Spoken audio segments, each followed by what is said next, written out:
Okay, the RFL have received an emergency £16 million loan from the UK government. They are the first professional sporting body to receive this kind of financial assistance during this current crisis. And the pretense for it was the community aspect of the game in the north of England especially, and the role that rugby league plays in the communities it represents. Rugby league is not really a national sport, so to speak. There are 3 clubs that play in the Super League structure and the Championship structure outside of the UK, 1 in Canada and 2 in France. There are only 2 clubs in London. The majority of the clubs are based in the M62 corridor, so Lancashire, Yorkshire and Leeds, some clubs in Cumbria as well, and that's the heartland of rugby league, and it's a less economically developed area of the UK, and the community side of the game is vitally important. That was one of the main pretenses for this loan. The other reason for this loan is the Rugby League World Cup next year in 2021. So that is why the government has decided at this point to assist the RFL moving forward. Clubs will go bust without assistance. The RFL doesn't have the cash reserves to help bail out clubs.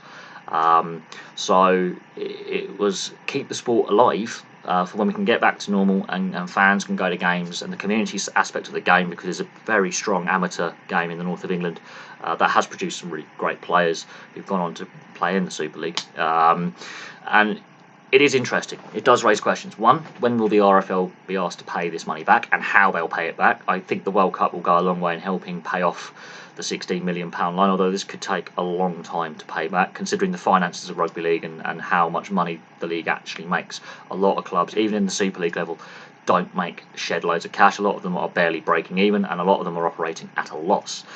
Secondly, will other sports receive a similar loan from the government?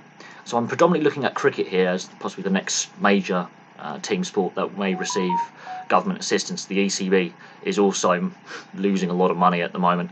They've put a lot of their eggs in one basket with the 100 format, and they've also stated that even on perfect conditions with packed stadiums and maximum TV attendance, they're going to make a £7 million loss when that tournament takes place.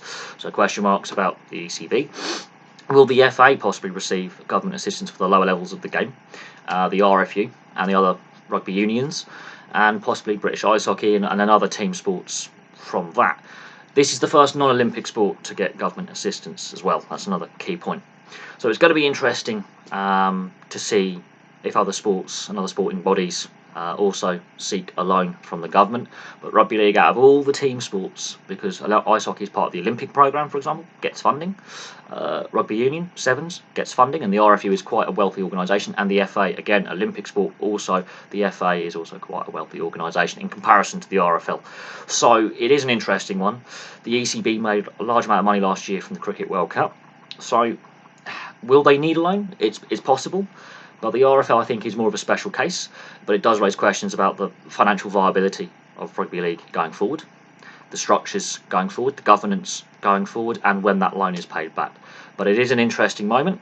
A lot of people may disagree with whether a professional sporting body receiving cash injection from the government, but you have to look at the amateur side of the game, the social impact, and the community that rugby league represents. It's a poorer part of the UK that a lot of the players and clubs are based in, apart from the 2 London clubs, and they do have a big community, link.